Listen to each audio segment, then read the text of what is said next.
Hello friends, good morning, Radhe Radhe, जय श्री कृष्णा। कैसे हैं आप लोग? आशा करती हूँ आप लोग बहुत अच्छे होंगे। मैं भी काफ़ी बढ़िया हूँ। तो देखिए, ये मेरा सुबह सुबह का जो ट्रे ऊपर जाता है बच्चों के लिए, वो इस प्रकार रहता है। दूध रहता है बच्चों का, एक एक बनाना दे देती हूँ। एप्पल रहता है तो एप्पल दे देती हूँ, बनाना रहता है तो बनाना दे देती हूँ।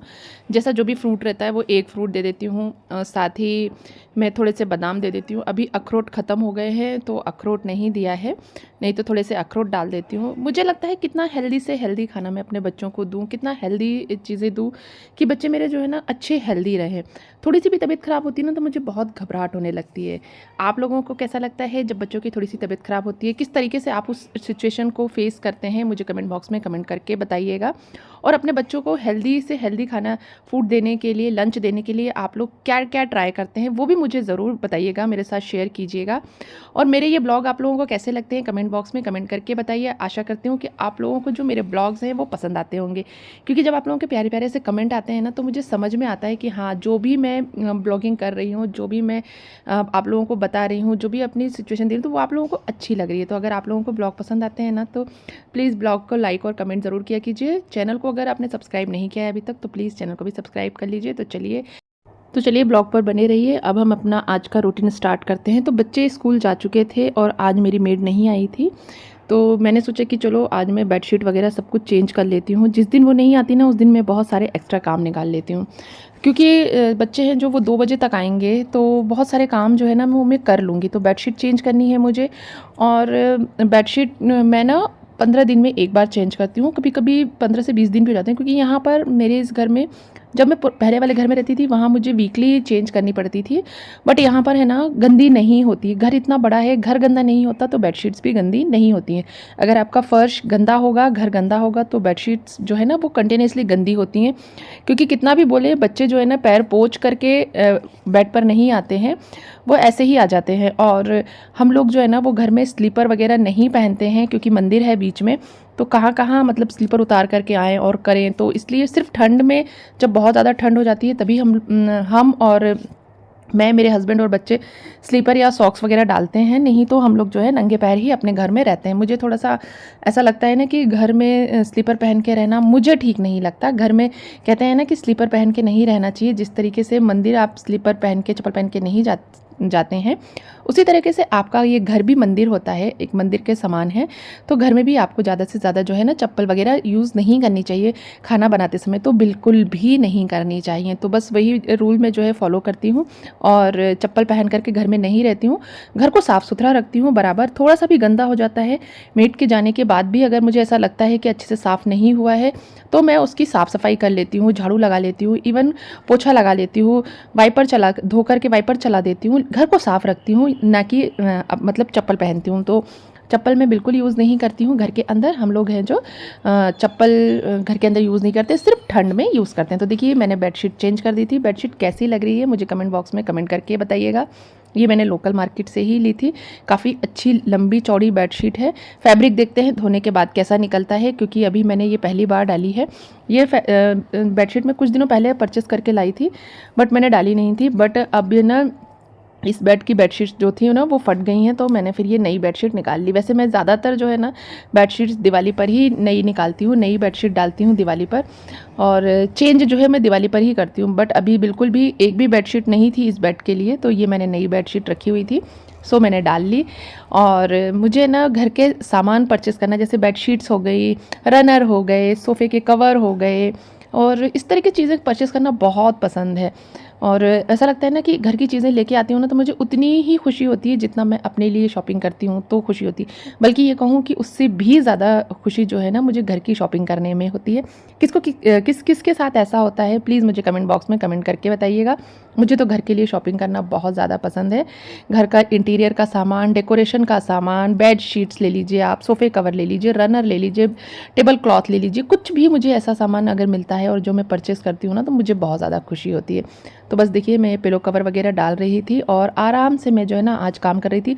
मेड को आना नहीं था, खाना बनाना है, बट मैंने सोचा पहले मैं झाड़ू कर लूँगी, उसके बाद मैं नहा करके ही खाना बनाऊँगी।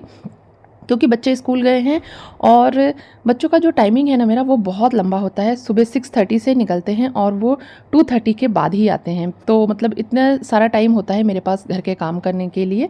पूरा टाइम मैं यूज़ करती हूँ घर के कामों के लिए। आप सोच सकते हैं सुबह 6:30 से उठे उठे काम करते करते मैं जो है ना 2:30 तक कंटिन्यूसली काम करती हूँ।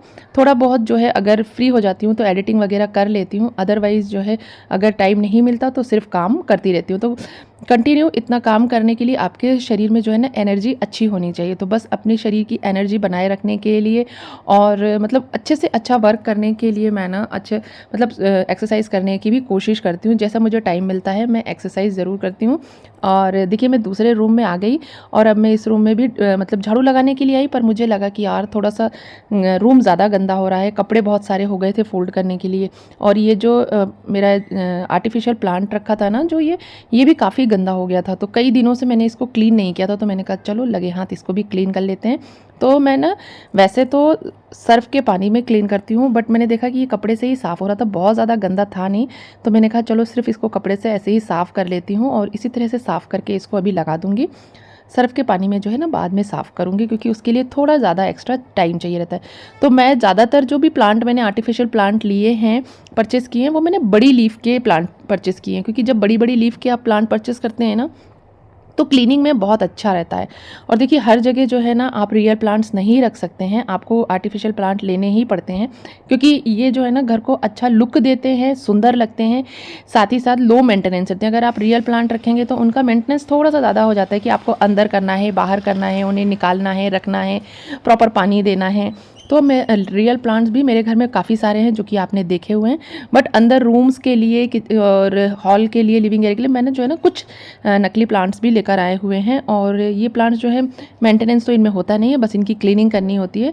तो जब भी मैं कोई सामान परचेस करती हूँ ना तो मैं ये देख लेती हूँ कि उसकी क्लीनिंग किस तरह से होगी।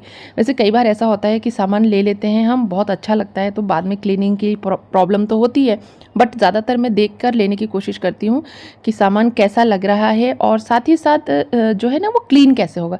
जब तक वो अच्छे से क्लीन नहीं होगा तब तक मतलब वो अगर गंदा है, कोई भी चीज़ अगर गंदी है, क्लीन नहीं है, तो कितना भी महंगा सामान हो, कितनी भी महंगी इंटीरियर की चीज़ हो, डेकोरेशन की चीज़ हो, लेकिन वो यूज़लेस है, क्योंकि अगर वो गंदी हो गई, साफ़ नहीं हो रही ना, तो फिर वो अच्छी नहीं लगती है। तो मुझे ऐसा लगता है कि जितना ज़्यादा भले चाहे आपका सामान जो आप सजा रहे हैं अपने घर में वो सस्ता ही है, लेकिन साफ़ सुथरा है ना तो वो ज़्यादा खूबसूरत लगता है। क्योंकि गंदगी जो है ना किसी भी चीज़ की जो है ना खूबसूरती को कम कर देती है। तो इसलिए जब भी कोई सामान लें घर के साज सजावट के लिए, डेकोरेशन के लिए, या कपड़े कुछ भी लेना, तो उसकी क्लीनिंग का पहले आपको ध्यान देना चाहिए कि ये साफ़ होगा कैसे, साफ़ होने में कितना इसमें प्रॉब्लम होगी, कितनी आसानी होगी। तो अगर साफ़ सफाई को ध्यान में रखते हुए चीज़ें लेंगे ना तो बहुत अच्छा रहता है। तो देखिए यहाँ का भी मैंने बेडशीट चेंज कर दिया था, इस रूम का भी, और इस रूम के लिए भी मुझे एक नया बेडशीट लेना है, क्योंकि ये जो बेडशीट है ये काफ़ी पुराना हो गया है। और बेडशीट्स बहुत महंगे आते हैं, अप्रॉक्सीमेटली मतलब 1500-2000 के रेंज में ही आते हैं अगर आप मीडियम रेंज की बेडशीट लेने जाते हैं तो। और अगर और कॉस्टली लेंगे तो बहुत महंगी आती हैं, लेकिन मैं जो लेकर आती हूँ वो भी लगभग इसी रेंज में आती हैं, 1000 से 1500 के रेंज में ही आती हैं, उससे कम की बेडशीट्स आजकल आती ही नहीं है। तो ये बेडशीट है ना मतलब लाइट हो गई है, इसका प्रिंट जो है ना वो पूरा फेड हो गया है, काफ़ी पुरानी हो गई है। तो बट अभी काम चला रही हूँ, क्योंकि अभी इस पर डालने के लिए दूसरी बेडशीट मेरे पास नहीं है, एक फट गई है, दूसरी ये है, और एक अभी निकाल करके चेंज कर दी। तो हर बेड के लिए मैं कम से कम 3 बेडशीट रखती हूँ, ताकि जैसे एक चेंज कर दिया आपने और कभी धुल पाया या ना धुल पाया तो एक एक्स्ट्रा धुला हुआ बेडशीट होना चाहिए। और मुझे ऐसा लगता है कि हर बेड के लिए 3 बेडशीट्स होनी चाहिए। क्योंकि मेरे बेड अभी नए बने हैं, घर का इंटीरियर अभी नया हुआ है, लास्ट ईयर ही हुआ है, तो अभी बहुत सारी बेडशीट्स मैंने इकट्ठे करके नहीं रखी हैं। अदरवाइज़ मैं हमेशा हर बेड के लिए जो है ना 3-3 बेडशीट्स इकट्ठे करके रखती हूँ। तो देखिए साफ़ सफाई हो गई थी, और ये देखिए मैंने कचरा निकाला। मेड की झाड़ू लगाने के बाद वो किस तरह से लगाती हैं, और जब हम लगाते हैं तो कितना सारा कचरा निकलता है। मतलब मैंने ना कोनों से कचरा निकाला था, और इतना सारा कचरा निकाला मैंने। और ये मैंने फ़ोटो क्लिक करके रखी थी अपनी मेड को दिखाने के लिए, ताकि मैं उनको दिखा सकूं कि देखिए आप झाड़ू लगाते हो तो उसके बाद हर रूम में ये कचरा निकला है। मतलब हर एक रूम का अलग अलग कचरा मैंने निकाला, और देखिए इकट्ठा करके कितना सारा कचरा निकला है। तो बस उसके बाद झाड़ू पोछा करने के बाद मैं आ गई थी बर्तन करने के लिए। फिर मैं कढ़ाई अपनी साफ़ कर रही थी, तो देखिए ये कोने कोने जो है ना ये काफ़ी जल जाते हैं, और मुझे ना जली हुई यूटेंसिल्स बिल्कुल पसंद नहीं है। मुझे लगता है ना साफ़ सुथरे बर्तन होने चाहिए। तो ये ब्रश मेरी फ्रेंड मेरे लिए लेकर आई थी, तो मैंने ना सोचा इससे क्लीन करके देखती हूँ ये कढ़ाई का जो हैंडल है वो साफ़ होता है कि नहीं। और देखिए बहुत अच्छे से साफ़ हो गया था, पूरा कोने कोने में ये चला गया था, और इसने जो पूरी जो कालिक होती है ना जो कोनों में हैंडल में जम जाती है वो बहुत अच्छे से साफ़ कर दी। तो जब मेड नहीं आती ना तो मेरा काम है ना बहुत ज़्यादा एक्स्ट्रा बढ़ जाता है। मैं बहुत ज़्यादा काम कर लेती हूँ उस दिन, और बहुत सारी चीज़ें जो है ना वो डीप क्लीन कर देती हूँ। तो आपको आज का ये ब्लॉग कैसा लगा कमेंट बॉक्स में कमेंट करके बताइएगा। आई होप आपको आज का ये ब्लॉग पसंद आया होगा। ब्लॉग पसंद आया हो तो वीडियो को लाइक और कमेंट कीजिए। साथ ही चैनल पर अगर पहली बार आए हैं ना तो चैनल को भी ज़रूर सब्सक्राइब कर लीजिए। तो देखिए कैसी चमचमा गई मेरी कढ़ाई। अपने हाथ का काम अपने हाथ का होता है, और मेड के द्वारा किया गया काम मेड के द्वारा होता है। तो देखिए कितनी साफ़ हो गई थी ये, पूरा जो भी कालिक थी हैंडल के पास वो पूरी मैंने अच्छे से निकाल दी। और देखिए अब ये मेरा काम करने के बाद लगभग 10 साढ़े 10 का टाइम हो रहा था। मैंने घर का सारा काम कर लिया था। अब मैं नहा करके पूजा करने आ गई थी, और आ गई थी मैं तुलसी जी की पत्ती तोड़ने के लिए। तुलसी जी के दल तोड़ करके मैं कृष्ण जी को चढ़ाती हूँ, तो इसलिए तुलसी दल तोड़ करके और समी पत्र वगैरह फूल वगैरह तोड़ करके मैं पूजा करने जाऊँगी। आई होप आपको ब्लॉग पसंद आया हो। ब्लॉग पसंद आया तो वीडियो को लाइक और कमेंट करें। साथ ही चैनल पर पहली बार आए हैं तो चैनल को ज़रूर सब्सक्राइब कर लीजिए। हम मिलते हैं अगले वीडियो में, तब तक के लिए बाय बाय।